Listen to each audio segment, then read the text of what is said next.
One night, Henry and Gordon were alone with James. Although Sir Topham Hatt was beginning to think well of him, whenever a chance came, the other engines would talk of nothing but bootlaces. "Remember when they had to use a bootlace to get you out of trouble, James?" they would tease. James tried to get back by talking about Henry, who got shut up in a tunnel, and Gordon, who got stuck on a hill, but they wouldn't listen. "You talk too much, little James," said Gordon. "A fine, strong engine like me has something to talk about. I'm the only engine who can pull the express. When I'm not there, they need two engines. Think of that. I've pulled expresses for years and have never once lost my way. I seem to know the right line by instinct." Every wise engine knows that the signalman sets the switches to make the engines run on the right tracks. But Gordon was so proud he had forgotten. "Wake up, James," said Gordon next morning. "It's time for the express. What are you doing? Odd jobs? Ah, well, we all have to begin somewhere, don't we? Run along and get my coaches. Don't be late."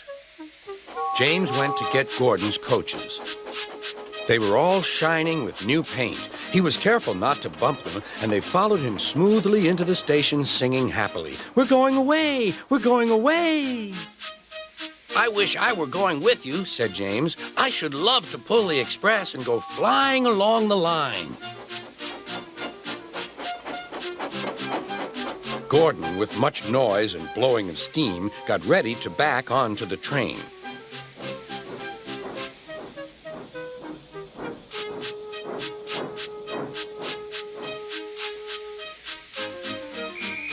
Sir Topham Hatt was on the train with other important people, and as soon as they heard the conductor's whistle, Gordon started.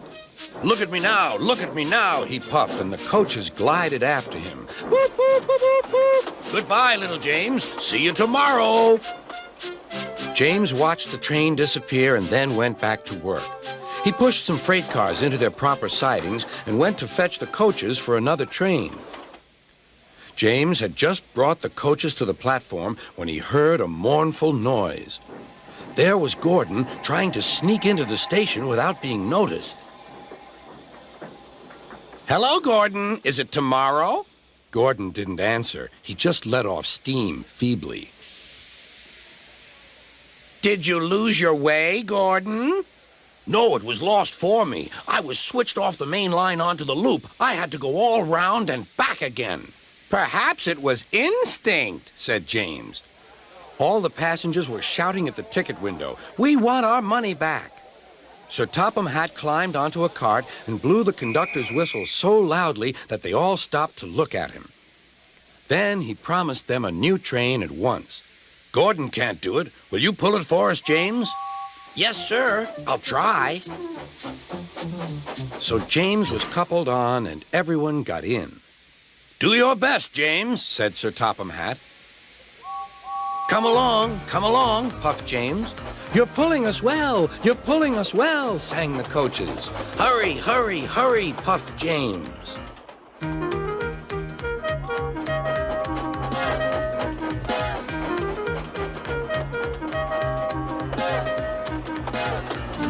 Bridges and stations flashed by. The passengers cheered, and they soon reached the station. Everyone said thank you to James, and Sir Topham Hatt was very impressed. "Well done. Would you like to pull the express sometimes?" "Yes, please," answered James. Next day, when James came by, Gordon was pushing freight cars. "I like some quiet work for a change," he said. "I'm teaching these cars manners. You did well with those coaches, I hear." "Good. We'll show them." And he gave his cars a bump. James and Gordon are now good friends. James sometimes takes the express to give Gordon a rest. Gordon never talks about bootlaces, and they're both quite agreed on the subject of freight cars.